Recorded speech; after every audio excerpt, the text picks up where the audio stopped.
m'appelle Théo Lajoie, je suis en fin de première année de licence à l'Académie ESJ et en licence de sciences politiques à l'Université de Lille. L'Australie, c'est vraiment un rêve d'enfant et l'opportunité que présentait ce concours entre l'ESJ et l'ambassade, c'était aussi pour moi une opportunité de présenter un sujet qui me tient à cœur, notamment autour de la musique. En fait, je m'intéresse aux connexions, aux relations, aux fusions, aux mélanges qui existent en Australie entre les musiques aborigènes traditionnelles des Premières Nations et les musiques modernes, contemporaines, occidentales que l'on connaît, et de voir comment elles interagissent, qu'est-ce qui fait la spécificité de ces connexions musicales, etc. La première partie de la semaine, c'était à Canberra, donc plutôt le volet institutionnel. On a rencontré des politiciens, des spécialistes, des membres des Premières Nations.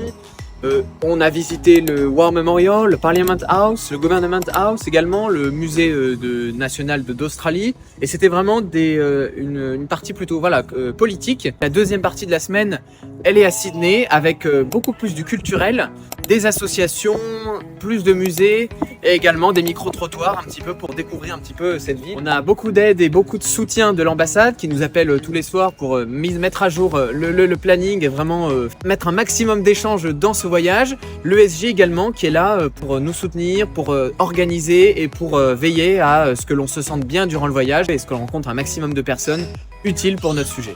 Peut-être si je devais en choisir une, ce serait peut-être le premier jour qu'on est arrivé à Canberra. On était dans un café, il y avait des musiciens qui se sont produits comme ça dans la rue au bord d'un lac. Et après leur show, je me suis dit que ça pouvait être vraiment une bonne opportunité de les interviewer. Donc je suis allé les voir et ils ont répondu très favorablement. On a eu de très bons échanges, une très bonne interview. Donc voilà, c'était la première anecdote et finalement le coup de chance un petit peu arrivé en Australie.